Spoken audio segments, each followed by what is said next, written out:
So this is Massive, the world's largest cruiserweight, and you're watching and listening to Countdown City WrestleCast. I'm out.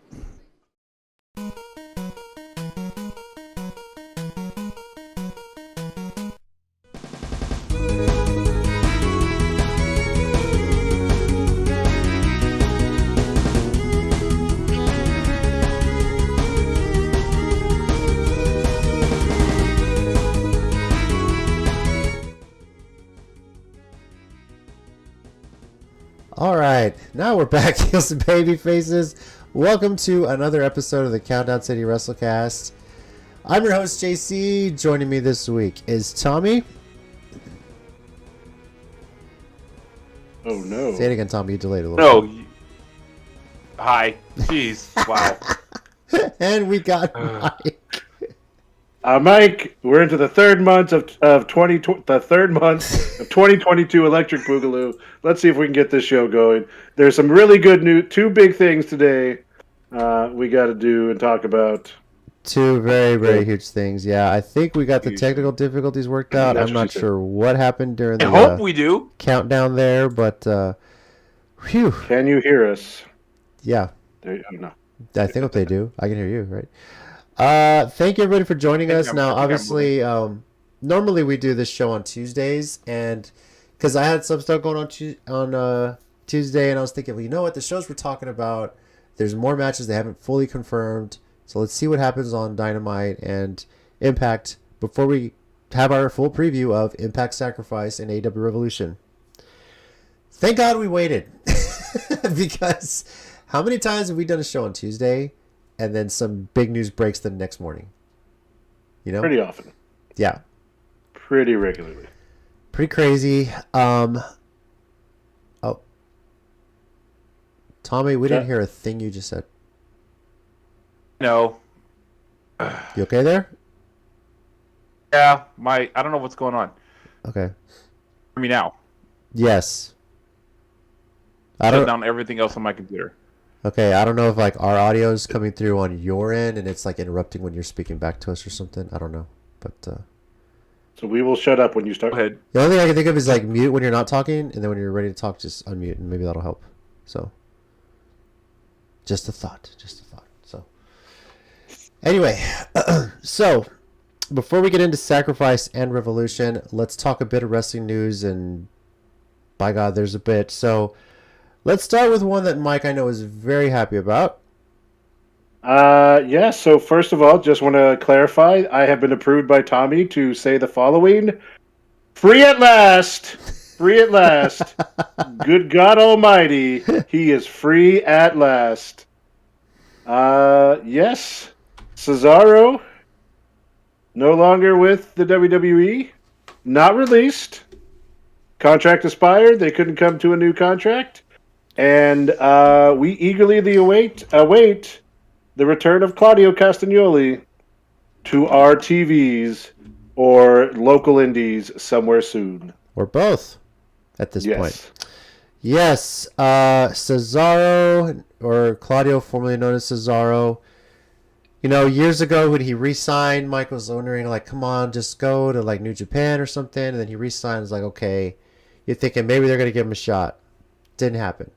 You know? Well, he got a title shot and then was promptly returned to the bottom of the roster. So it was like one of those things. Okay, we fulfilled that obligation, so now you're back to where we think you deserve. And yeah, famously for Vince saying on Stone Cold's podcast, one of the first WWE Network podcasts they did, that he never reaches for the brass ring. I was like, what the fuck else are you talking about? Because he doesn't kiss your ass, he doesn't get boosted. That's pretty fucked up. So.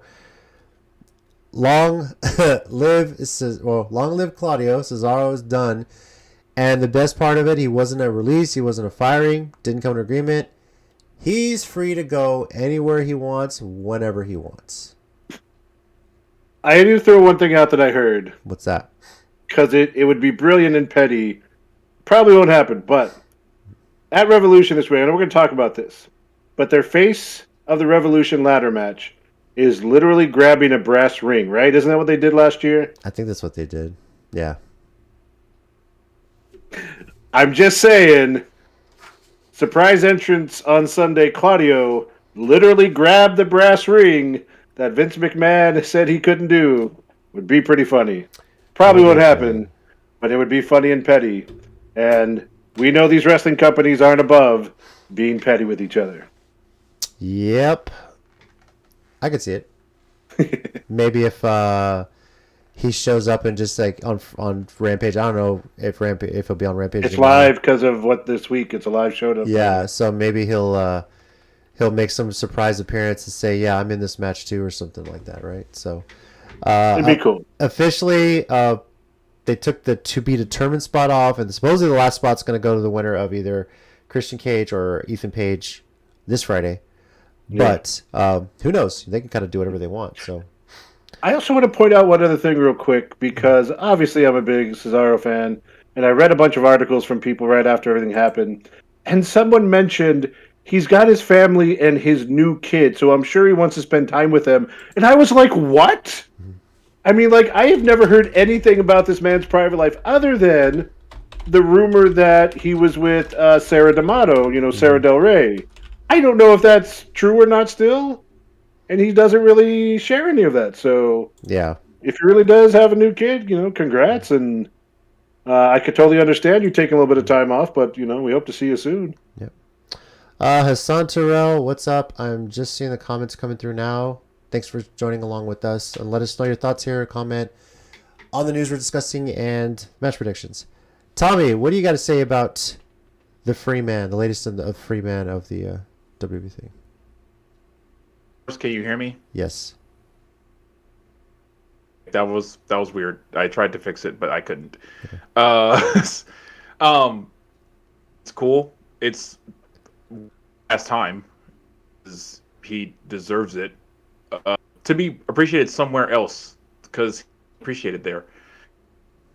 Anything, I feel like a lot of wrestlers are kind of like that, because I remember reading about Mercedes Martinez having a similar, all of a sudden she was I think she's in a, I don't know if it's married or in a partnership, and she has a kid, and I was like, again, that's entirely her business. So same with Claudio.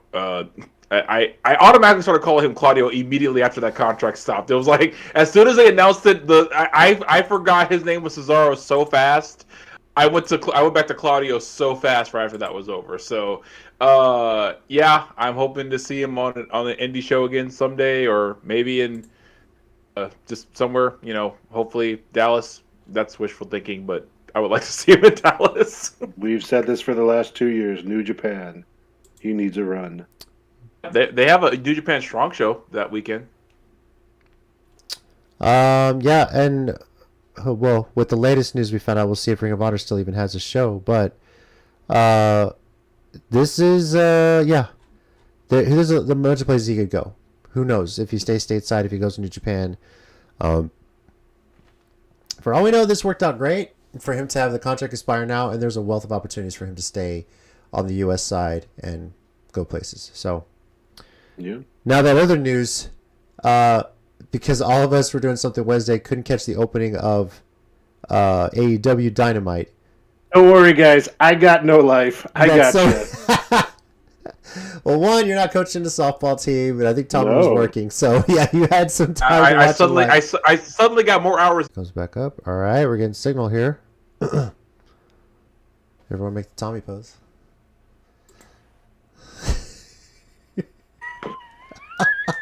I can't hold it because I didn't mean to do that. And now it's too funny. Oh, my gosh. Okay, we're back, I think, hopefully. Jesus. All right, let's try and make this work. So let's just jump into the breaking news from Wednesday. Mike, you saw it live.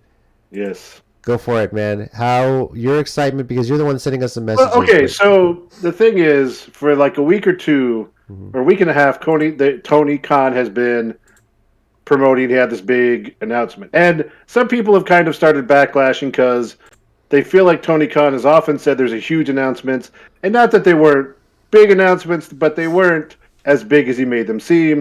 And I feel kind of bad because a lot of people said, Christian Cage bringing him back, he made it seem like it was a superstar. And I'm like, dude, it's Christian Cage. But this, he was out there to start the show. He got right into it. Okay, I've got to admit this. So he talks about the company starting 3 years ago in the parking lot because they were at Daly's place. Yes. Right.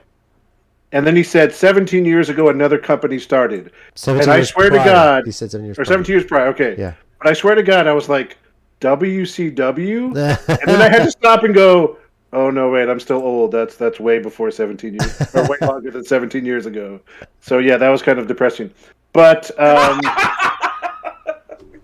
yeah. So, but yeah, and then, he said he was always a fan of Ring of Honor, and that previous to that day, he had acquired it and purchased it, and now he is the owner. And I think someone yelled something out because he goes, "No, Shane McMahon isn't here. Yes. It's just me." I saw that clip. That was hilarious. That was funny. That was probably my awesome. favorite part of it. He's such a wrestling fan. He brings that up. He's like, "No, Shane's not here. It's just me." Oh my gosh! Although, if Shane ever did show up, especially after what happened at the Rumble, after Well, we could talk about this maybe next week, but also I've read some stuff about Triple H maybe not being around WWE a lot. me So too. who knows? Who knows, right? And I would literally not be shocked. Terrorizing makes an appearance in AEW. Terrorizing is all elite. Yes, AEW has purchased Ring of Honor.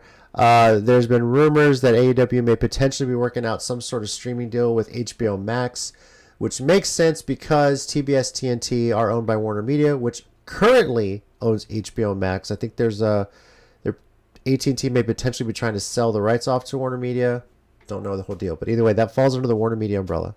I'm just going to ask, because I don't know how all in a huge company this probably doesn't even cross over. Mhm. But anybody involved with messing up the DCEU and making it really unwatchable, please stay away from anything AEW and wrestling related. That is Warner Brothers. You're good. You don't have to worry about that. I don't need a Justice League cut of Revolution or some wrestling League. show. I hadn't heard that before. You've never heard You that? never heard that? That's all I it's been never talked heard that. about. I hadn't heard that. Believe me, that term has come up so much more ever since Zack Snyder gave us the real version of Justice League. Well, not only that, but also Yeah. when we found out who Josh Whedon is. But that's for another Yes, podcast. that's another podcast. Exactly. Yeah. But yes, AEW has purchased Ring of Honor. This has been in flux. We've been wondering what was going to happen to Ring of Honor since they shut down. Within a month after their shutdown or hiatus, they announced a show for WrestleMania weekend. So I don't know if that show's still on. I assume that it is. Rumor I heard is that it's still on because a lot of people had voiced that concern too. But the rumor I heard was that Tony Khan's gonna let that show still happen, and including like a TV taping after that, and then they're gonna go from there. Okay. Yeah, he seems like the kind of guy who doesn't want to just buy something and like gut it and dump it. He's a wrestling fan. Yeah. Talked about it while he purchased. I feel like he would let that go on. So just for that weekend. So how deep into this can I get? Because I have some things. Floor's yours as long as we don't lose the stream again. So by all means, go for it. Get quick. So thing I said when people were complaining immediately or trying to say Tony's like Vince is like no, because ROH already was in financial straits. They were in trouble. Someone had to buy them. Thank God it wasn't Vince, because my point was, I said literally anyone can buy it as long as it's not Vince. So the price I heard was that Tony Khan bought it for $30 million. Video library and all. Wow. His feathers is worth like what, $2 billion. So I doubt he noticed the money was gone. I doubt his father even cared. But my thing is someone tried to bring up like, okay, so the financial status of AEW currently. And like this is an article that came about 8 months ago that they were still financially in the red because of the video game stuff they're trying to do. My point was, A, that article is 8 months old. A lot can change in 8 months. B, they were just starting to tour again when that article was posted because of the pandemic, which I think everyone forgot we were in. Yeah. Because like this reminds me of like Mike, that video, that TikTok about New Japan that you sent us about like them not making new stars. I was like, the guy does know that half of their new stars are not from Japan and literally could not get into the country, right? Yeah. like that's not even New Japan's fault. The country of Japan said no, but it was like, but also pointed out in the comments that said, but Tony Khan made it clear he bought Ring of Honor. Mm-hmm. Necessarily mean that had anything to do with AEW money. No. I don't believe it did, honestly, because Tony Khan, Shahid Khan is rich enough. They don't have to use AEW's money to buy something else. Doubt they need one penny from AEW for the Jacksonville Jaguars. You probably use Kenny Omega on the field, but the Jags could use a lot of the AEW roster on the field. Just to be completely honest. Yeah, I was gonna say like Keith Lee, Wardlow. Yeah, but let's not do that. As a Titans fan, I really do enjoy it when the Jags suck. So we're fine where they are. But yeah, that's the interesting part about this is that it is Tony Khan's name on it, not Shane McMahon, right? Not Nick Khan. Yeah, not Nick Khan or Shad Khan, his father. But this puts the ownership under him. It's no longer owned by Sinclair Broadcasting, so that deal's done, right? You know. Now this doesn't necessarily mean Ring of Honor gets a TV deal. That's something that Tony would have to negotiate separately with TNT, TBS, Warner Media to potentially do that. Now, does this mean that they're going to tie in together somehow? Oh, I'm sure. I'm sure we could see some Ring of Honor blended stories. Definitely makes it a lot easier. Well, now, granted, all the talent is no longer under contract with Ring of Honor. They are released. So this isn't a situation where WWE bought WCW, decided to keep certain contracts, let the other ones go because they're owned by Warner, all that. There's no wrestlers currently under contract with Ring of Honor. One period, really, because even Bobby Cruz said on Twitter he's not under contract, but he did tag Tony Khan, which I thought was brilliant. He's like, I'm not under contract, by the way, Tony. Yeah, under contract, by the way, Tony. I wouldn't doubt all the wrestlers Ring of Honor that are previously there might be excited to potentially be coming back to work under the Ring of Honor umbrella under Tony Khan. My hope is that Tony retains a lot of the people that were running ROH. They were doing good things creatively. The issue was money, which is why they had to shut down. Sinclair wasn't going to put any more into it. As I understand it, Mike, I think you told me this. He owns the video library.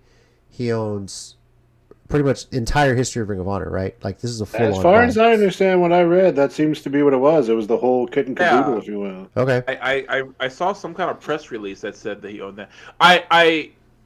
There was one comment I read that I wanted to like really fiercely defend online, but I just kind of calmly defended it. But the guy said, there's suddenly so many AEW fans are ROH fans now. Where were they before? I was like unable to watch the show because Sinclair would never say what time the damn wrestling program was on. Yeah. You had to go to the TV guide yourself to find out when ROH was airing on Sinclair because they didn't promote it. I didn't even bother with that. I would just go to the website and watch the TV show there. I didn't even bother trying to find it on TV. It was clogging up my DVR. I feel like that was like a really bad argument because it was like, no, it's hard. I'm a fan of Ring of Honor, a diehard fan. I could barely watch it on TV because I didn't know where they were airing. I was at my parents' house and like, oh look, Ring of Honor's on. Well, thank God I happened to be here at this 1 hour block of time that was not promoted anywhere. You know, so it's like that not of ROH's fault that the company that owns them won't promote them. They can only do so much with internet and stuff. When your TV carrier won't promote you, you can only do so much. And then you lose fans that way. Because I'm sure half the people probably thought ROH was already closed. I'm sure when people heard Tony Khan say, I bought it, I'm sure some fans like, there's still a thing? So... Yeah, I mean, I remember seeing a lot of things right after the first announcements. And when I say a lot of things, a lot of my first initial stuff comes out of Cultaholics website and show, but a lot of them were like, is this the end of ROH? Are we going to see it again? You know, then they announced the Super Card show for April, and I think that relieved a lot of but they still weren't sure what they were getting. So, you know, like I mean, we still got to see what Tony Khan does with it, because I also said, I told y'all, one of the rumors I heard is it's going to be the AEW developmental, which makes sense to a certain extent. But my initial thought when I read that is, okay, this is why he's signing everybody, because now he can do a brand split with legitimate two different brands, not the two shows you have, Raw and SmackDown, like WWE has tried to do for years, like legitimate two different brands. So I don't know. That was my initial thought. And then, of course, we brought it back to Claudio, and I was like, Claudio and the new ROH. And Tommy said, first new champ. And I said, yep. I could totally see him jumping Gresham or Bandito at the Supercard of Honor and just demanding a title shot right then and there. You know, yes, because you know how Daniel Bryan, who has now been allowed to... Bryan Danielson has now been allowed to be Bryan Danielson. Mm-hmm. Daniel Bryan is no longer there. Mm-hmm. We get Bryan Danielson. I think we can get a Claudio like there used to be a Claudio before. Like, I know there were times when he was pretty devious as a heel. And, just forearm the European uppercut to the crap out of people. So that was one of my favorite Claudio turns. Was like, I think it was during like the ROH CZW war, and he joined CZW. He like teased a European uppercut for like 30 seconds, and then hit. I think it was Adam Pearce. Yeah. So. Well, whether it's developmental or another brand, I personally think, and everyone's going to wonder, well, where are they going to bet on a TV deal? TBS, TNT, fuck CNN, right? Because it is Warner Media. But my honest opinion, honestly, is put ROH on HBO Max. Make it HBO Max exclusive. New TV shows on HBO Max. If they sign this deal full on with HBO Max that puts AEW content or maybe Ring of Honor content on there, you imagine having the entire Ring of Honor library on HBO Max and putting new shows out weekly, and maybe the occasional pay-per-view event that's broadcast on there. Can you imagine? That would be pretty awesome. Yeah. I share my HBO Max account. I have to get my own because like I think everybody be like, would never not be using it. Yeah, seriously, like you cannot go to sleep to ROH shows. Says you. It's comforting for me. If that happens, all I know is I need an Orange Cassidy cameo on Euphoria. So, bro, just a bunch of dramatic teens and him like. I've never wanted that more. They're about to start production on season 3. Now that you've said that, I could just see him and Ruth sitting there like. Whatever. She's like, "What do you want?" Whatever. It's like she's like, "What did you take?" And he's like, "What do you mean?" Yeah, exactly. What do you want? Lazy. Oh my gosh. I'm just lazy. Yeah, if Lexi does another play and has somebody pretend to be Orange Cassidy, that'd be great. If you haven't watched Euphoria, you don't know what I'm talking about. But anyway, this is huge news. Now let's see how this plays out. Let's see if he handles this a little bit better than the WWE's purchase of a WCW. Is this a plan? Is it developmental? Is this just a talent share? What does this mean for all the Ring of Honor titles too? Jonathan Gresham is basically holding that title on Terminus right now. Let me see. Gianna Perrazzo is still under contract with Impact, and she's also working in Mexico still. Josh Woods, Rhett Titus, the Briscoes, the Righteous, they hold Ring of Honor titles. Where do they go from here? And where does that come in? Do they unify them? Do they cut them down a bit? I don't know. We'll see. So, in the chat, but he texted me. He's waiting for the Briscoes promo about this, and I was like, yes, I want them to say whatever. I want their chicken farm promo about this announcement. Hey, Tony, to look forward to. Go ahead and fire something there, boy. And I can just already hear it. All right, well, let's get into the shows of the weekend, guys. Starting with the one that is made more famous by a Scott Steiner promo than any other event that's happened in its history. Impact Sacrifice. Let's be honest that I'm right. You really know I'm right. No, you're right. I'm also laughing because of the tweet I sent you guys of Samoa Joe was trending, and someone just couldn't help it. Oh, Samoa Joe's trending? So I was like, oh no. This spells disaster for you at Sacrifice. Yeah. Kurt Angle knows. One of the best promos ever. I don't know if there's a promo that touches it, man. There really isn't. You can talk about hard times and you can talk about pipe bombs, but Steiner math, just on another level, man. It's up there. And I want how Petey and Rocca made it through that with a straight face. So, how did they not just crack midway through? Somebody has to have a behind-the-scenes camera. Like, as soon as it's over, then Petey Williams looks at him like, what the fuck was that? Yeah, exactly. But anyway, as far as that promo, I mean, how good is it? If you watch a Twitch stream, if you go and just Impact, watch their Twitch, and they do put their live show on there, anytime they do commercials, it's guaranteed to show up at least once in a couple of hours. I'm sure that the classic promos, it's up there. So, as far as the event this year, there's 8 matches on the main card. There was one pre-show match, which is Honor No More versus Rich Swann and Willie Mack. We're going to talk and make predictions mostly about the title matches, but the other matches are worth mentioning. Rhino versus Eddie Edwards. Building that up, keep that going. Jonah versus PCO. Yep. Mike, do you want to do the Big E quote for that one? Go for it. So. Two big sweaty men slapping meat? Yes. Yeah, that's what it's going to be. And one of them trying to kill himself and the other person. But yeah. And one that I know Tommy is most excited about, and it is no title on the line, it's Alex Shelley versus Jay White. It should be noted that Chris Sabin will be in Alex Shelley's corner, and Chris Bay will be in Jay White's corner for that one. So, this shy, can't believe it. So you're saying it's Machine Guns versus Bullet Club? Boom, that's what it is. Yeah, I like it. I like it. Like it. All right, so let's get into the title matches, and we'll start first with the X Division Championship. Trey Miguel defending against Jake something. I'm going Trey Miguel. Can't see him losing anytime soon. I think this is one of those, he's going to run with it for a good while. I expect this to be a great match, but I think Trey Miguel right now he's the big name holding the X Division title, so I don't see him losing on Impact Plus. Mike, what about you?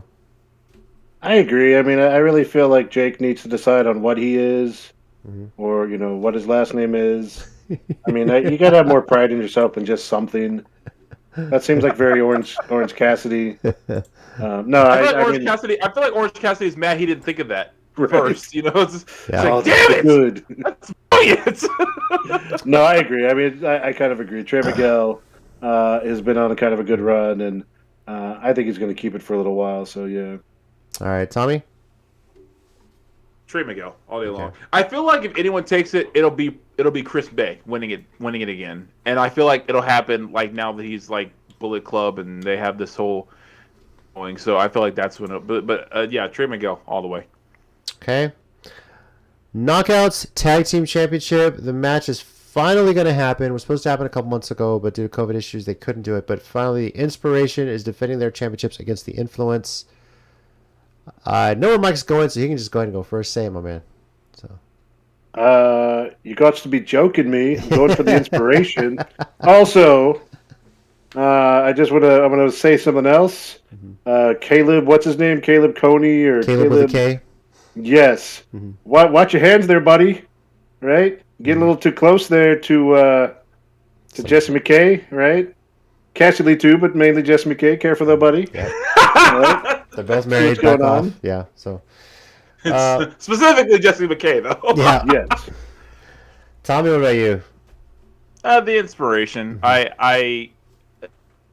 It's okay. So you know how I feel about them the same way I kind of do about FTR. At this point now, they're just having fun because they're finally able to have fun. So winning and losing doesn't matter to them as much as it did.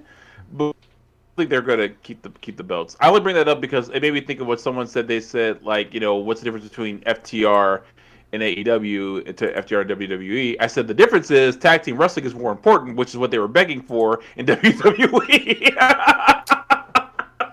Yes. Definitely, which is why I'm taking the Inspiration now. I know they don't specifically say wins and losses count. When it comes to these two, they definitely count, especially with the way they were treated as a tag team in WWE, the way they were treated on their exit. These two as a tag team, they need to hold these damn titles for a whole year. It's just that simple. So I don't think anybody should be taking it off them anytime soon. So because them losing could also be hilarious. Yeah. In the right situation, it will be, but yeah. Yeah. The other tag team championship, the Good Brothers defending against Violent by Design. Tommy, where are you going with this one? I'm gonna go Good Brothers because I feel like when they lose, it's got to be to Guerrillas of Destiny at this point. They got to be the ones to take them off of them. I mean, to me, that doesn't make any sense, just in my opinion. But we'll see. Yeah, Good Brothers for me too. I nothing against Violent by Design. I think it's going to be a great match, but Guerrillas of Destiny seem like the team destined to take the titles off of them, and just had it not been for some outside interference, it would have happened a couple weeks ago. So, Mike, what about you? Yeah, I think I'm going to agree with y'all on that. I agree. I think it's going to be some outside interference. I think obviously with the kind of restructuring of Bullet Club, that's going to keep those guys hot for a little bit. So I think Violent by Design will probably look like they have a chance, and then some Bullet Club interference, and they'll keep the belts. All right. Knockouts Championship, Mickie James against Tasha Steelz. Just winning the title shot after beating Chelsea Green.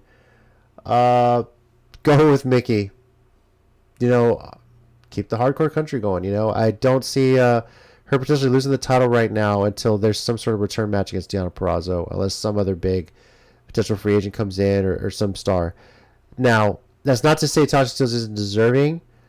I still feel by the end of the year she will be Knockouts champion, and I'm holding on to that too.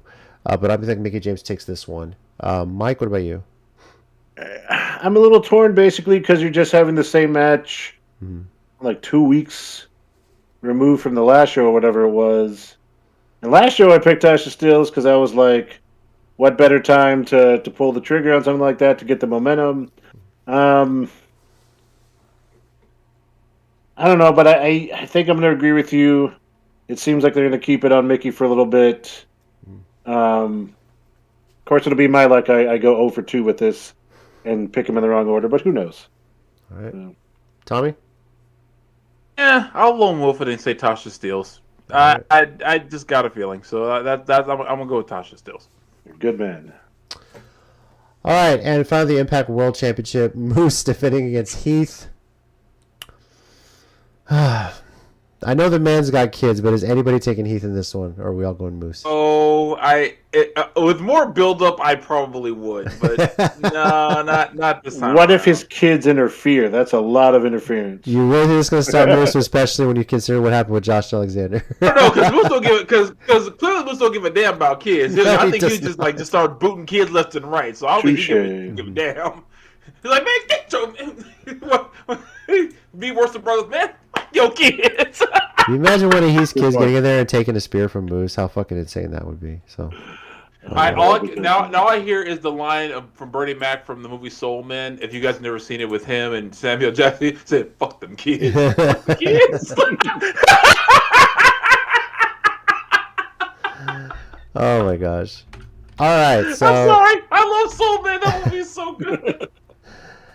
So, how can you potentially watch a Sacrifice? Well, before you do, make sure you go and watch the famous Scott Steiner math promo. It definitely gets you pumped up for this show. This on YouTube like 18 times. Oh, so yeah, for sure. I might have that on replay for all I know that day. It is live Saturday, March 5th at 7 p.m. Central Time on Impact Plus. Now, they are doing something interesting on this as well.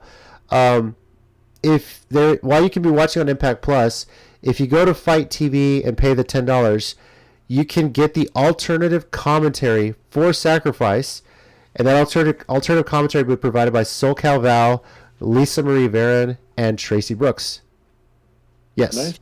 Little $10 extra, $10 thing on Fight TV while you're watching Sacrifice. Head on over there, and if you want to get some alternative comedy, commentary. That was about 20. That was about 20 to 24-year-old me's fantasy women all right there, what you just named. So, yeah. Yeah, something interesting. I think it's pretty cool. I kind of hope that goes well. I'm interested to see or get some video of how that's going to look. So, but yeah, definitely check it out. So much. She was so cool. And of course, Victoria is always awesome. Yep. All right. Not being out here arguing to the contrary. And now the most anticipated AEW pay-per-view since the last one, because my God, they just get better and better, honestly. You're not wrong. No. You're not wrong. Yeah, I agree. AEW Revolution, and this one means so much more to us, especially because in a couple of weeks' time, we are going to be sitting in the Freeman Coliseum watching AEW Dynamite Live. And it's a couple weeks removed from the fallout of this, but... The only thing going to be through the next 6 workdays. Yes. Thank God it happens during spring break, right? That just definitely makes sure you enjoy it. I would have totally gotten sick by that Thursday. But if it was during the work week. Well, and dude, given some of the students I've had to deal with lately, I am right there with you. Like, Yeah, I know what you're saying there. I've heard that. There are 9 matches on the main card. There are 2 matches going to be on the buy-in. One is Hook versus QT Marshall. I've been waiting for that one. And we're going to get it on the free portion of the show. My God, I can't wait. And Chris Statlander versus Layla Hirsch. Also on the pre-show. Forward to that too. Yeah. Yes. And those are just the pre-show matches. They're usually matches. like really good. Yeah, I was like saying, like AEW buy-ins are like. Do you remember when they had Riho and at she'd kill me. Who? Professor. Oh, Serena Deeb. Serena Deeb. Wow, her name would not come to my mind. But Happens. yeah, but like I remember that buy-in match, and I was like, "Holy crap!" This now is you're getting tapped out in the 5-minute challenge. So yep. Sorry. There are worse ways to die. And if that's how I go, I want it in my obituary and on my tombstone. You two will do it. So now take it to school one last time. Yes. There are some non-title matches we're going to discuss as well on this, but the ones I want to point out, first of all, Tornado Tag Team match, Andrade El Idolo, Matt Hardy, and Isaiah Cassidy against Sammy Guevara, Sting, and Darby Allin. Interesting 3-on-3 match there. Chris Jericho versus Eddie Kingston. God, I Yeah. cannot wait for that. Yeah. Which, by the way, did you see Eddie Kingston's tweet after the Cesaro news broke? Yes, of course. Yeah, because they have apparently they have legitimate heat. So, Or if it's not legitimate, can't they've just imagine- been running that robbery for over a decade, and I'm glad they keep it up because I can't imagine how you have heat with Claudio. it's just building up that feud. Yeah. Let it go. by the way, It's just great. real quick about the six-man tag match, I think Sting is just having the time of his life right now, and it's just great to see. I just wanted to point that out. Yeah. I love that he's having so much fun now. Yeah, also, I don't know what the point of Andrade and Matt Hardy joining forces other than maybe they want Andrade to take over the group since the rumor is that Jeff's coming back. Mm-hmm. So then he can kind of be the leader of all these guys while Matt goes back to be a Hardy Boy with Jeff. I don't know. It's kind of weird. What I thought was going to happen. That's what I thought was going to happen when this happened in the first place. So, yeah. But there's no way they're going to make Sting, Sammy, and Darby lose. So Yeah. unless a lot of shenanigans, but Yeah, definitely. Now, let's get to a few matches we're going to actually pick on this one. The first of which is the Face of the Revolution ladder match. We talked about it a little bit earlier with the Claudio news. Right now, they got Keith Lee, Wardlow, Powerhouse Hobbs, Ricky Starks, and Orange Cassidy slated for sure to be in that match. The winner of a match between Ethan Page and Christian Cage will get the final spot, unless, of course, they decide to add somebody to it, right?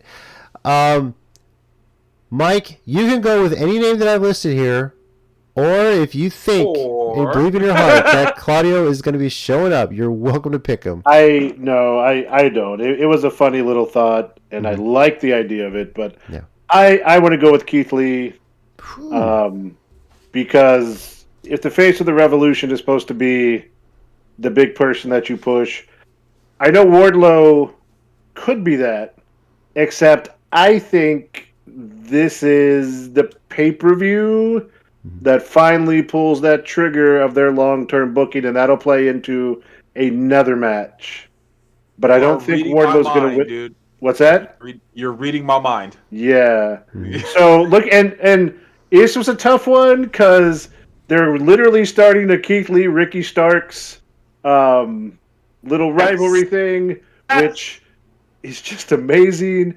And I would totally be behind Ricky Starks, but I think just seeing the big guy climb the ladder to do this would be something impressive. So, Tommy, you feel the same way? I feel like it's gonna be Keith B. But my thing is like I'm still curious if they let him beat Sammy or Sammy goes over when they have their match because immediately when I thought of this, I remember when Keith got the shot at the PWG World Title and and Chuck Taylor he was the champion at the time. I remember what he tweeted. He tweeted out, "Well, fuck." I just see like Sammy and them winning the 6-man tag, and then Keith Lee winning the belt, and then Sammy just like, well, fuck. On a quick side note, I know because you've got Orange Cassidy, and now you've even got Danhausen and Best Friends. Chuck Taylor gets a little overlooked at times, but that man is a wrestling national treasure, and he should be protected at all costs. Yeah. I've been a fan of Chuck Taylor since the first clip I saw of him from Chikara, where he threw the invisible grenade, and the colony, I think it was Soldier Ant, dove on top of it in slow motion to shield the other. He pushed them out of the way. I remember thinking Chikara's the most hilarious wrestling promotion on the planet, and the fact that this man threw an invisible grenade to essentially kill his opponents, I was like, okay, he's willing to throw a slow motion invisible grenade to murder people. That's cool. I think my first one was him scaring the kids at the little indie shows in the gyms. That was one of the first ones I saw. He was famous for that for so many reasons. Yeah, just scaring kids at indie shows. So. If you guys ever saw it, but I took one picture with him. His face was so not normal that it made the picture perfect. No, I need to see this. Okay. When I find it, I'll send it to you. Yeah, definitely. Right. It's so funny. Yeah, I'm also going to Keith Lee. The way he's been promoted since he came back, that this is his spot, and I would love to see him. They pushed him like crazy, almost immediately. That was crazy. I was like, yo. Yeah. And this is like really the only way they kind of fast track people to title shots, because otherwise it's wins and losses. But if you win a ladder match where the stakes are on the line, then they can just get you there, you know. So I think Scorpio Sky won last year, so right, but at least he got a title shot out of it. That's the point. He did. It's either like you win the Casino Battle Royal or that kind of thing, right? All right, now this is potentially a match we may never see again. Bryan Danielson versus Jon Moxley. This is all. I really like this build-up about Bryan saying we should team up. You know, we have a guy who pretends he's a dinosaur and a guy that thinks he's in the jungle as tag team champions. We should team up. And in typical Moxley fashion, before I gotta bleed with a guy before I know if I can trust him. And I'm just like, okay, this is gonna get violent, man. So, and that's hard to say when there's a dog collar match also later on the card, right? So. I feel like Revolution is starting to be like their Extreme Rules show, but with actual Extreme Rules. No. Don't call it Extreme Rules. Old ECW shows where like every match was blood. Yeah. So by the time you got to like the hardcore main event, they had to like do ridiculous things. I remember Foley talking about that in the book sometimes where like, yeah. I always feel bad for any ECW show, for any match that went on after Rob Van Dam and Jerry Lynn. Well, that's a whole different thing. That's not blood. I was like, why was that not always the main event? Who was going to top that? Except for Bubba Ray literally almost killing Spike Dudley on a nightly basis. But then again, he almost did repeatedly, so that's fair. Not wrong. Okay, this is the interesting one, and it kind of makes sense here. A, is there going to be a winner of this match? And B, if there is, who is it going to be? That I don't... Yeah. That's why I say this will probably end in some sort of like draw DQ or double count out or something. Yeah, that's why. Yeah, okay. I'm glad we're on the same page here because I've been like racking my brain, like trying to, and I love that about this match. Like, I understand WWE has always, was always huge on protecting certain people. They can't lose, and I feel that way about both of these guys. And I realize AEW is not necessarily afraid to let either one lose, but I just don't know who. So I'm going to agree with y'all. It's not going to be a clean finish. Yeah. So. I feel like this would also be one of the few times that wrestling fans will be okay with a not clean finish. Yeah. Like as long as they get a great match out of it. I mean, let them run for like 15, 20 minutes, so. But I feel like they'll do that and like just bloody each other, then just lay on the floor and just be like, you're like, okay, I think we're done. And Daniels is like, so, friends? Moxie's like, friends? Not bad. And then he tease him. Yeah. But then Daniels is just smiling. I got him. Yep. He DDT'd me. Friends now. We're going to take over the tag team division. Now, we'll transition from that to one that is sure to be bloody because it ended up pretty bloody yesterday. CM Punk, MJF, dog collar match. Already easily right now And if it's not, when this is all said and done at the PWI's End of Year Awards, this is the feud of the year, hands down. Oh, So, I saw this on Twitter. what's It up? is my favorite joke referring to MJF right now. So based on his promo, about how sad he was, blah blah blah, and what he did. So someone said MJF tells this whole story and everyone falls for it. People who really know him, and they use the clip of Dave Chappelle talking about Jesse Smollett during that whole thing. He said that this nigga was clearly lying. I died laughing. So I'm kind of glad we didn't do the show Tuesday also. Okay. Because, well, I don't know if I'm glad or not, but I was really banking or thinking of my 1 minute warning being, if he doesn't turn, or if this isn't a Mark Henry level swerve, then it's a mistake. Because you have built MJF as the ultimate heel. He's got this 2-year-long storyline with Wardlow at its boiling point. Mm-hmm. Like Punk said on Wednesday, he has been insulting to every human being, wrestler, town he's gone to. And now you want us to feel bad for him? If they didn't swerve him, I would have been disappointed. Mm-hmm. Like, why make us feel bad for him now? Yeah. I'm easily picking CM Punk here. Me Because too. this has Well, got to go go ahead. to a third match. I mean, yeah, MJF won the first one. Punk got to pick the stipulation for this one, and he chose a dog collar. Yeah, I got to go with Punk here definitely to win that. So That I meant to tell you, like I said last week, about the because I don't know if you guys got to watch the clip I sent you guys. not yet, Punk but I in plan his to. last Yeah. one. Okay. So, Okay. So this is what I was going to talk about. When CM Punk mentioned that his last dog collar match was against the late great, may he rest in peace, Jimmy Rave. This is at the height of their feud. It was actually kind of like Second City Saints versus the Embassy, because I think they had assaulted. I think he was with either Tracy or Daphne. May she rest in peace as well at the time, because both of them were in ROH for a while. So he had a huge feud with Jimmy Rave, and they had this really bloody ending to a dog collar match.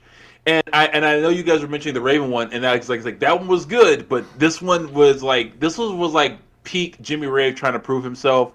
This was CM Punk already in ROH, Godfather, which is what I call Joe Homicide and CM Punk the ROH Godfathers, because Danielson, Daniels, and Loki are the founding fathers to me. And I was like, this is like when Jimmy Rave I think really started to hit his peak, because that feud was amazing, and our collar match was like really really bloody, like this infamous clip of the referee checking on Punk, like his head hitting the mat and like his like blood kind of shooting out of his forehead, and that's like how the match that and the referee just stopped the match. So and like there wasn't even an official pinfall and like that. He just stopped the match, giving the match to Jimmy Rave. But I remember that because I was thinking, the CM Punk we haven't seen in a very long time. The alcohol match is and I think that's one reason why I think he picked it so special to him, because the last one he did was with a guy who was up and coming, who it was really good, and tragically passed away recently, and they had a great feud. The embassy was loads of fun. I always say that was one of the best heel stables in wrestling, especially in ROH, and I really think that this match might a little bit cathartic and nostalgic for CM Punk, because he might just flashback remembering Jimmy Rave during it, and I probably will too, and I'll do my best not to cry during it. Yeah, and I'm still when Punk announced let's make this a dog collar match, it was it the week before Valentine's Day or the week after, whatever? He just past 2 Valentine's days Day. after Valentine's Day, yeah. Right. Okay, so it was the one after that. Yeah. It just worked perfectly, having referenced the wrestling's most famous dog collar seems to be, at least for older fans, the Piper Greg Valentine one. So just pulling it out, saying "Be my Valentine." Still, I was like, "Oh, that's just perfect." And then you mentioned, I heard this, but you brought it up, Tommy. Wednesday, MJF referencing Punk's old ROH promo when he had him hanging there over the rope in the dog collar. So oh man, when I first bought that DVD and he dropped the belt and said, "And you stupid people fell for it." It was like I felt the physical hurt that was in that room when he beat Austin Aries, and then he said the greatest trick, everything, and then when he threw the ROH World Title down and said, "You stupid people fell for it." I was like, "Ah, yes, the pain." Yeah, we all know how good MJF is. At times, seriously, like Punk said, he's kind of rested on laurels with his insults and his promos. But I feel like Punk said, "Let's go up here," and MJF took his, stumbled a little bit, but he's followed him. Mm-hmm. I mean, that promo the week before, I mean, it was a damn good promo. Like, I was scared of it turning him and getting him sympathy into a sympathetic character, but it was damn good. And then what he pulled off on Wednesday, I mean, like, you saw it coming, it had to happen, but he still did it perfectly. So I think that's some of the best ones. Even when you see it coming, they still do it right. It's amazing. And right. I think what also solidified it was him slapping Wardlow. I saw that clip later. I was like, oh, he wants to die quickly. I don't, because I wouldn't slap no man that big. Okay, I got to be honest though. Here's my funny thing, because he said this like a year and a half ago or whatever. He said it again. He said, "Don't you forget, you're under contract to me, not AEW. I will send you packing in a minute." And I'm sitting here going, all you have to do is have Tony Khan walk up and be like, "Yeah, I would hire you right now, bro." I don't know why you're you're literally, we want you to be like the future of the. You've been my first signee to the revamped Ring of Honor roster, right? But I can say MJF go to Wardlow, "You're fired." He walks off screen. Tony walks up right behind him with a contract. Yeah, so you need a job, bro. Say, look, your first match is with MJF. All you have to do is sign right here, and look, and that's an extra 0 after that number. Right. Well, how'd that get there? No, you don't pay 20% of your salary back to MJF. That's crazy. That promo was great. The promo work between these two has just been legendary. It's been better than I thought it could be. And even everyone was all nice, and in my head I'm thinking, I just watched a Facebook video of this guy telling a 10-year-old girl that if his dad had spent their about amount of money, he would have been better off on a condom. If his dad had bought a condom. I don't know if you saw him going off with a paraplegic guy. I was like, oh, I heard that. I heard somebody bought a cameo for him and his wife to congratulate on their wedding, and he threw it in and said, the only reason she's marrying you because she hasn't hooked up with me yet. What's up, baby? Like, it's so great what he does, always in character, and his cameo cost $600. Someone paid $600 for him to basically roast their marriage. Think about that, people. I absolutely would do it to somebody. Like, if I had them, I would. I can't even sit here and lie to y'all like that. Like, oh, what? That's so expensive. I'm over here thinking, how long so could I save $600? It's like the day you quit your job. Yeah. He called the guy's fiance too. She's pretty mid, not bad. It's just hilarious too. But you know what's funny about we'll go back to the paraplegic story. Someone clarified the video I watched. They put in the caption, "Guys, he knew this was happening. He did this on purpose. It's all a joke." And the guy the guy in the wheelchair, the guy roasted, he knows what he signed up for. He's loving this. Trust me. Do not get mad or take this personally. He knows. Look, and the funny part is the guy in the wheelchair is just cracking up the whole time MJF is roasting his ass. He is cracking up, and I loved it, man. And that's the best part. He's like, "Look, I'm gonna do something you can't." He stands up, and I mean the guy that was, and may rest in peace, that our liner for this show was massive.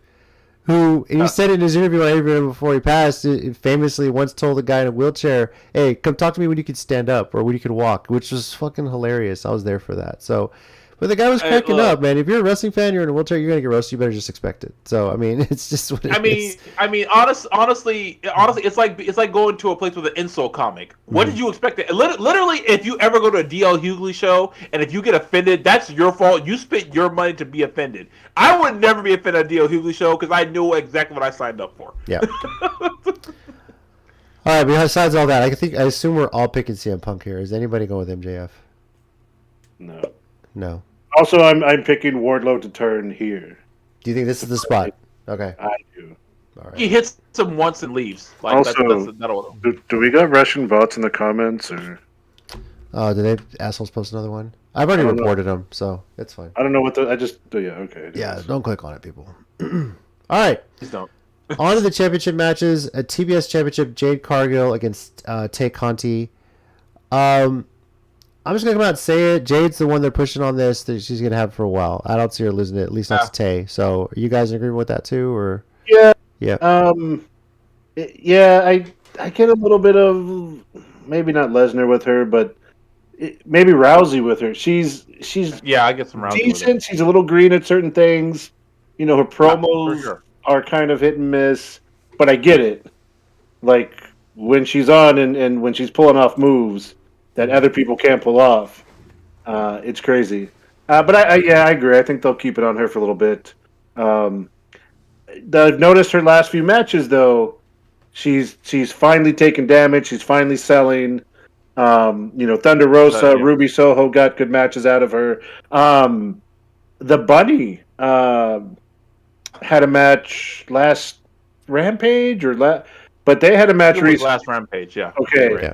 And I'm not saying not that I don't think Allie's not a good wrestler, but really as a heel, I didn't expect Allie to get in as much offense as she did. So I was really impressed. So I do say Jade's getting better, and I get why they're putting it on her. I just kind of hope she can keep it up. And Ty Conti seems like one they want to push too. So I have a feeling she'll get a good match out of her, get some solid offense in, and then just Jade kind of win because she's kind of just the athletic freak. So. The heir apparent. I feel like at some point she'll kind of turn face, but then that's when she'll lose, and I think to Serena Deeb. I feel like that's what they're building up towards. That's been my theory with all this lately. No, we'll see. I'd be cool with that. Tag team championship, Jurassic Express defending against Red Dragon and the Young Bucks. A 3-way dance for this one. Mike, what do you got on this? I'm going to go Red Dragon to play into the continuing wedge between them and the Bucks with Adam Cole in the middle. We're going to get the Elite / former Bullet Club / Undisputed Era Civil War, whatever these groups want to call themselves. I think it's leading towards Kenny coming back with the Bucks, Adam Cole with his Red Dragon. And I see Red Dragon winning, causing the friction with the Young Bucks, very similar to what happened in the first match that got Red Dragon, the Battle Royal, whatever, the first one that got him into the 3-way. Yeah. I feel like all Bullet Club, Undisputed, and Elite storylines. I feel like this is what NWO could have been had they been booked right. Well, sure, definitely. But you also didn't need every member of the roster in there. No. Fair. Tommy, what are you picking on this one? I'm so torn. Because I feel like the feud will start to boil over here, but I just don't know if Jurassic Express will lose in order to get them there.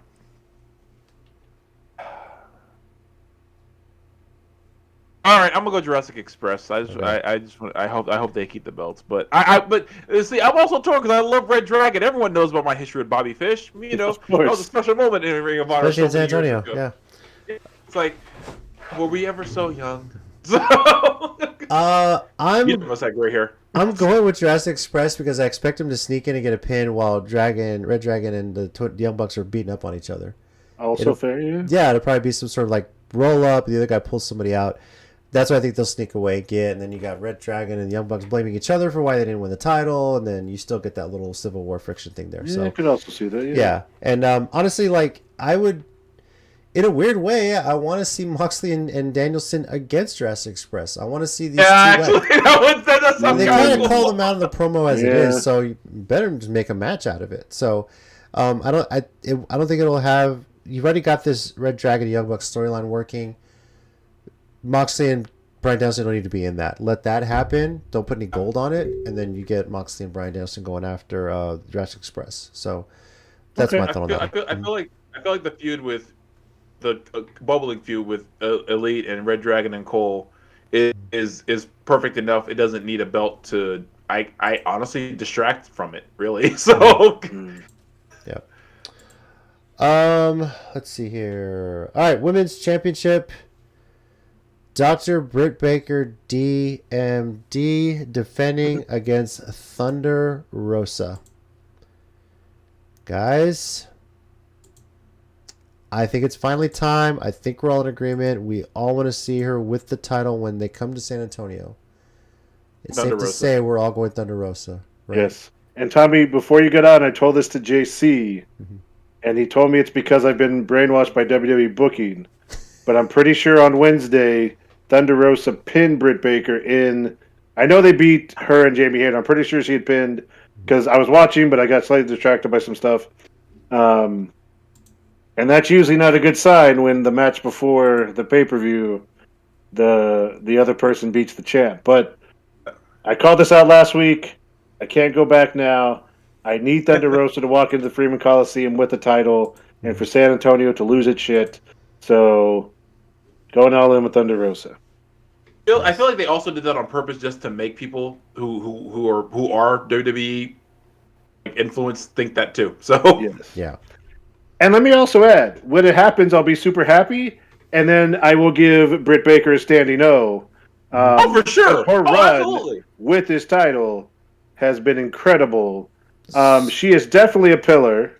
MJF, you're lucky because it looks like you're getting your status back. So I guess there's 5 pillars. This is the Pentagon of AEW, no pun intended. But you were losing it there for a while, and Britt Baker's definitely a pillar. So for sure. Yeah, and to think this title run of her started when she beat Hikaru Shida for the title, and Shida held it for God knows how long, you know. So she had it for well over a year. Yeah. Yeah. So it went from one legendary title run to another. It was like just back to back. So that's really cool. But yeah, it is Thunder Rosa's time. I really hope this is it. I hope she has a good long run with it. And man, yep. Shit, I could just imagine the battles too. Finally, AEW Championship. Hangman Adam Page against Adam Cole. Baby. Tommy, where are you going with this one here? Gotta go Page all day. Like I'm sorry. Adam Cole is one of the best in the world, but this Adam Page, man, the tear he's been on from the matches with Danielson alone sold me on him being world champion. Because like I was afraid that would happen. Like after he won the belt from Omega, you know, that would be the only highlight. You know, I was like okay, that's just going to be the highlight, and he's going to have like a mediocre title run. Immediately, I was proven wrong, and I cannot tell you how happy I am. That hour-long draw was perfect. The rematch was, I think, better. I feel like it was better, and then the Texas Death Match with Lance Archer, who I'm convinced now can't have a bad match with anyone once you let him go. I'm now convinced that Lance Archer just can just go with anybody once they let him. And he just envisions Tommy at the end of all those moves. So. I don't think you're wrong, which is why I'm glad he ain't been to a BOW show and God knows how long, because I filmed for them now, and God knows he just spit on me the entire time I was there. Okay, so moving on. I think Adam Page is going to win the match. I'll just stop there. All right. Mike, you feeling the same way? Yeah, I am. Again, I really think, you know, we love the chase, and we talked about the Omega Page storyline and the booking and the long term of it. But another thing that we get brainwashed with WWE sometimes is, like when Daniel Bryan won after WrestleMania 30, had that moment, keeping the champ relevant and giving him good title reigns, or Kofi, you know, Big E. The after matches are not always great. Like you said, he's been killing it. So I want him to continue to go on this run.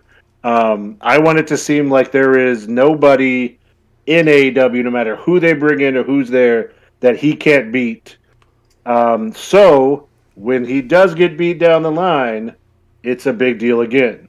You know, yeah. So And I feel like it'll be at one of their. Well, I don't want to say one of their bigger pay-per-views because last time we said Full Gear wasn't that big a pay-per-view. It turned out to be one of the best wrestling shows. Period. So you know what? I'm not saying that anymore. I'm done. Every AEW pay-per-view is a big one. So they're all big. If one is more prestige, I'll say it's All Out because All In's what started it all. So. That's what someone said about purchasing Ring of Honor. They got the All In rights back. Use that again. Really? Because that was All In was technically under the Ring of Honor banner. Wow, I did not know that. That's interesting. Because ROH kind of produced that show. Oh, that's right. Because they weren't AEW yet. What I was going to say though, it's also easier to keep your pay-per-views prestigious each one when it's not every month. Yes, and they are a little spread out. When you take the time to build up, you get a few TV specials here and there, things like that. Exactly. Yeah. Also for me, Adam Page. For all we know, this little Civil War rift thing going between Young Bucks, Kenny Omega, Red Dragon. Who knows if Kenny comes out and spoils the show? But what's up? I just thought of something. How perfect would it be if they're all arguing or something, and Paige just walks out with a chair and a beer, just sits down and just drinks. And he's just like, cowboy shit. It's cowboy shit right now. Yeah. So. Well, the other thing is he has a little connection to it, anyways. Because what was it a couple episodes ago where him and the Bucks were kind of like, because after the Omega match, they kind of like, well, if you got to do it, do it. It's your time, whatever. We won't stop you. There was another thing a couple weeks ago where they were kind of like, all right, we're cool, whatever. They weren't really going after each other. So, yeah, it's Paige has his role in that too. I feel like before he ever chose a side, he would just let them fight and beat each other up because he'd be like, this is hilarious. I love being on this side of not getting beat up. All right. AEW Revolution is live Sunday, March 6th, 7 p.m. Central Time from the Edition Financial Arena in Orlando, Florida. It's going to be on Bleacher Report, $50. I know the last few pay-per-views have been on Fight TV. This one will not be on Fight TV in the U.S. It'll only be on Fight TV internationally. So in the U.S., you have to go through the Bleacher Report website. They also do have a Bleacher Report app on your Roku, on your personal device. I highly recommend, if you're going to buy this pay-per-view, purchasing it through the website, through your Bleacher Report account. Then when you go onto a Roku, log in, it'll be ready to go. Or if you go Roku, Fire Stick, Apple TV, whatever the hell it is that you use, do it that way.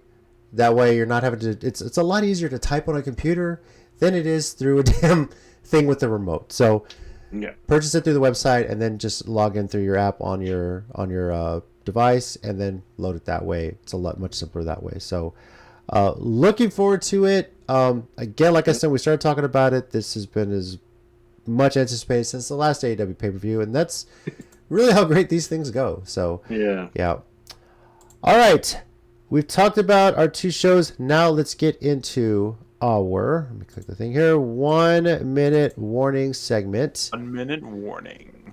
Mike, what do you got this week for us?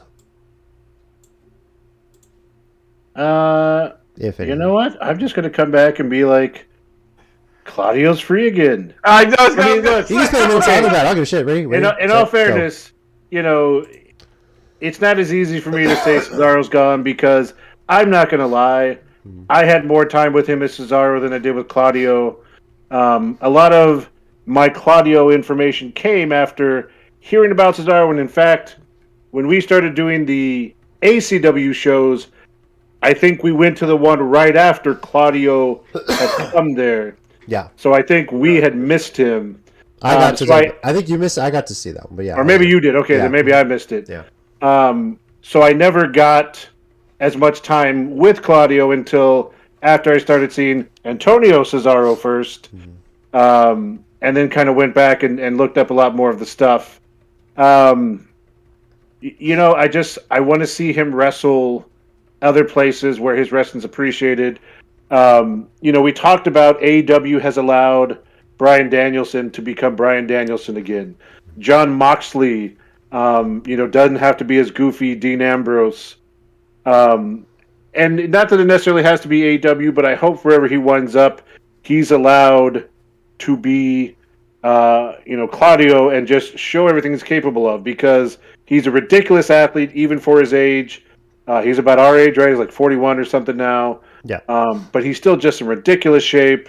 The moves he pulls off, the things he does, and fine. He's not a sports entertainer. That's cool.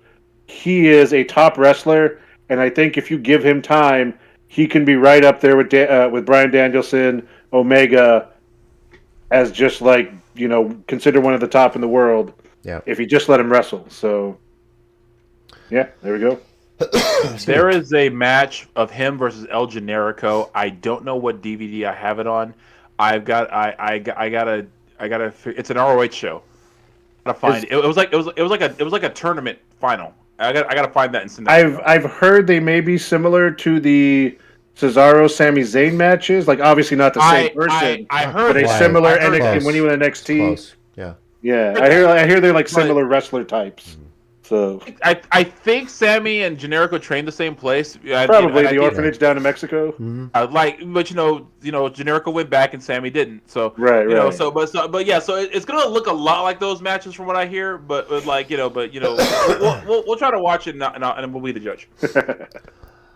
One match I never got to see is Claudio live, and it was before we started going to ACW shows when I discovered it, and I saw it later was Claudio versus Quackenbush at the venue. Oh, right. It was legendary. I remember that because I think I'd already discovered Chikara at that point, and I was a fan of both. And and at that point I was the only black guy at ACW. So yeah, I think this is before Sean Vex got there. So yeah, I was the only black guy period at ACW.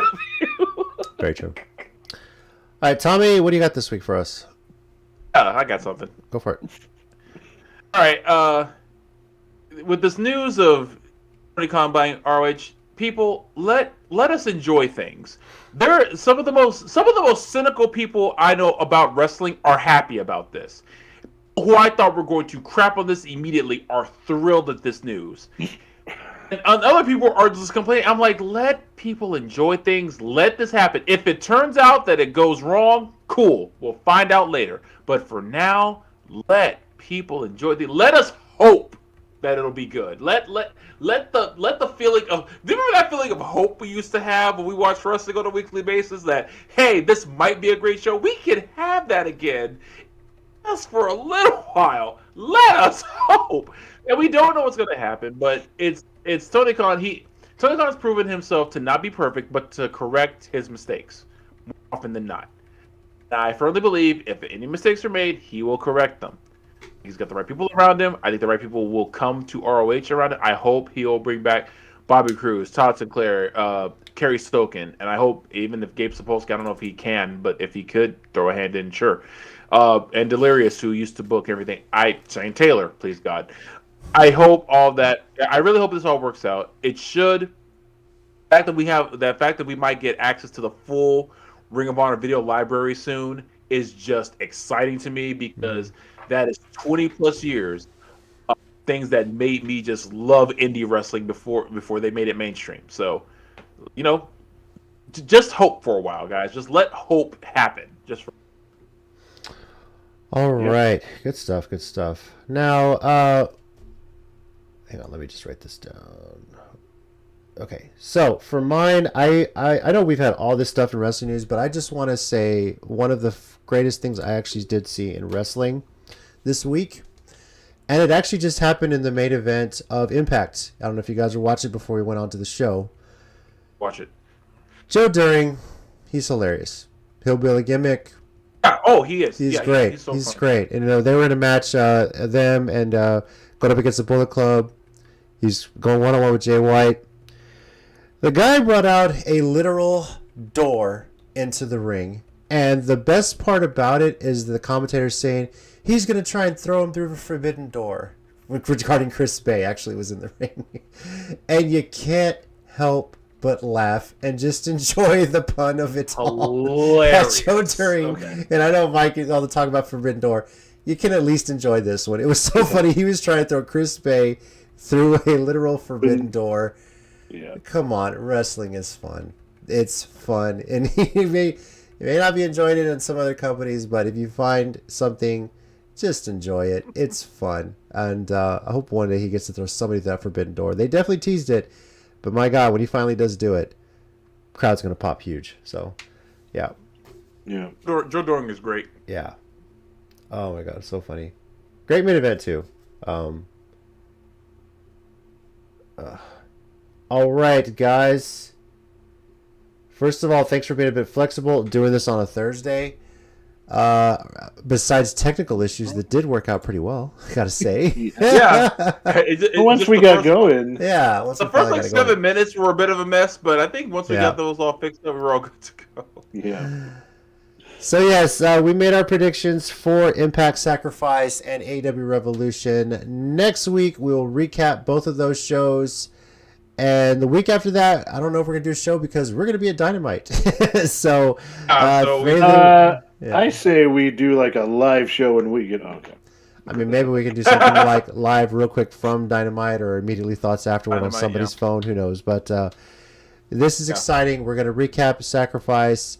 Maybe watch some more of the Steiner Math promo, and then talk AEW Revolution. Again, it does never get old, though. It doesn't. It really doesn't. It's so good. It's because he's so serious the whole time.